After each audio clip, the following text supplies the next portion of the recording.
Hello students, I am Ajay sir from Horizon Care Institute, Physics faculty. This is your lecture number 11 from the chapter Gravitation. Okay, बच्चे ये आज हमारा last है chapter का, उसके बाद हम एक नया चैप्टर स्टार्ट करेंगे। देखिए बच्चे, आज के असाइनमेंट में आपको कुछ स्प्रिंग की इंफॉर्मेशन, स्प्रिंग की रिलेटेड क्वेश्चंस मिलेंगे। तो what is the spring? Spring आपने देखा होगा, एक्चुअली जो स्प्रिंग होता है वो कुछ इस तरह का ही फॉर्म में होता है, इस तरह की फॉर्म में स्प्रिंग होता है। और आपने ये अपने पेन में भी देखा होगा, जो ऐसे टिक वाले पेन होते हैं वहाँ पे नीचे लगी रहती है, स्प्रिंग्स होती है वहाँ पर। तो स्प्रिंग एक्चुअल में क्या करता है बच्चे, ये एक्सपैंड हो जाता है या फिर दब भी जाता है। ओके, कंप्रेस भी हो जाता है और ये ओपन भी जाता है, खुल भी जाता है। अकॉर्डिंग टू द सिचुएशन हम फोर्स कैसे लगा रहे हैं। फोर्स अगर जो हम अंदर क्यों लगाएंगे तो ये कंप्रेस होता है, बाहर क्यों लगाते तो ये खुल जाता है। तो सेम सिचुएशन यहाँ पर है कि आपका ये स्प्रिंग है और उस पर आपने एक वेट लटका रखा है, ये वेट लटका रखा है।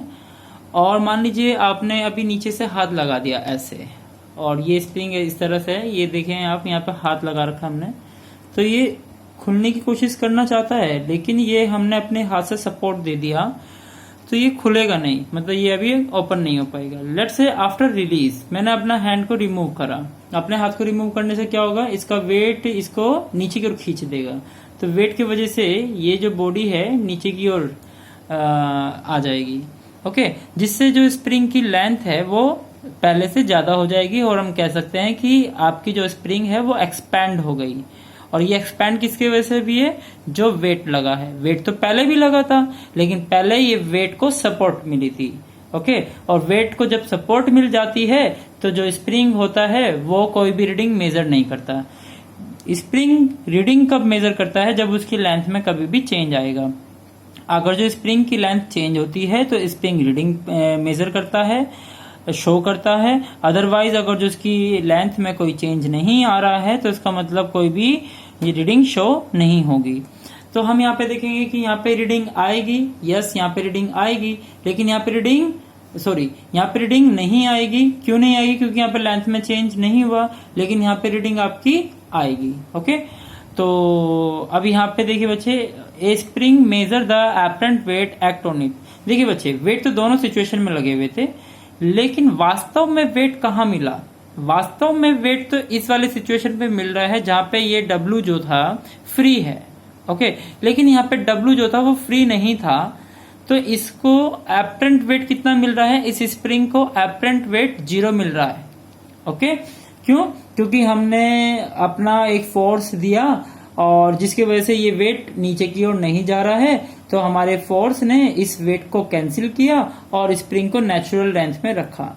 लेकिन जब हमने अपने हाथ को हटाया तो हमारा फोर्स हट गया, तो यहाँ पे स्प्रिंग अब आपकी ओपन हो गई, खुल गई। ठीक है, तो अब यहाँ पे एक क्वेश्चन देखते हैं बच्चे।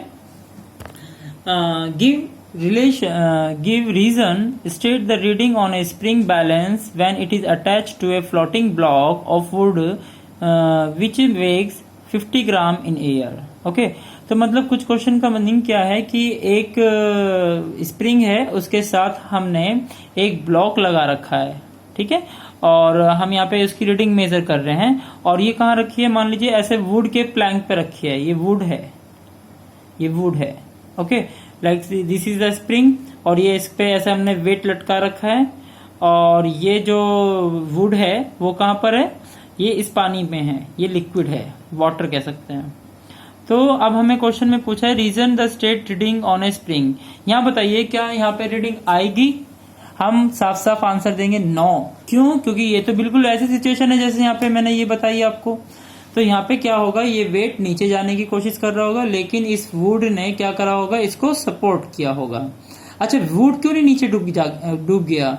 क्योंकि वुड को क्या मिल रहा है, अप थ्रस्ट मिल रही होगी। अप थ्रस्ट की वजह से ये वेट, मतलब अप थ्रस्ट, लाइक जैसे हमारा हाथ का फोर्स है यहाँ पर, जैसे पहले वाले क्वेश्चन में हमारा हाथ का फोर्स था, ठीक है। अब यहाँ पे हाथ की फोर्स की बजाय, हैंड की बजाय यहाँ पे अप थ्रस्ट काम कर रहा है, और ये अप थ्रस्ट इस वेट को नीचे नहीं आने दे रहा, जिसकी वजह से ये स्प्रिंग में 0 रीडिंग आ रही है। ओके, नाउ देखिए बच्चे, जब ये एयर में थी तो ये खुली हुई थी, लेकिन जैसे पानी के अंदर लेकर आए तो ये अपने जो ओपन लेंथ है वो क्लोज होने लगी, मतलब ओरिजिनल लेंथ में ये आ गई।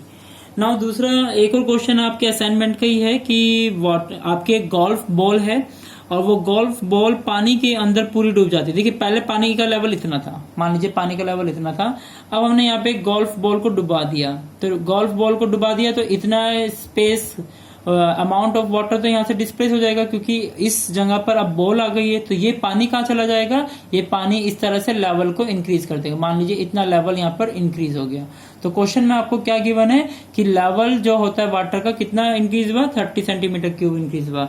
तो नॉर्मल सी बात है बच्चे, जितना स्पेस ये बॉल घेरेगी उतना ही तो स्पेस वाटर भी अपना इंक्रीज करेगा। तो हम कह सकते हैं जितना वॉल्यूम यहाँ पे वाटर का इंक्रीज हुआ है, समझिए वही वॉल्यूम इस बॉल का भी है। तो मतलब इनडायरेक्टली हमें volume of the ball given थी, और हमें मास ऑफ बॉल कितना दे रखा है, 33 ग्राम दे रखा है, और हमें डेंसिटी निकालना है। तो बच्चे डेंसिटी का फॉर्मूला क्या होता है, मास अपॉन वॉल्यूम। मास 33 ग्राम है, वॉल्यूम 30 सेंटीमीटर क्यूब है, तो इसको सोल्व करेंगे तो हमारे पास आ जाएगा बच्चे 1.1 ग्राम पर centimetre cube. This will be the answer. Thank you.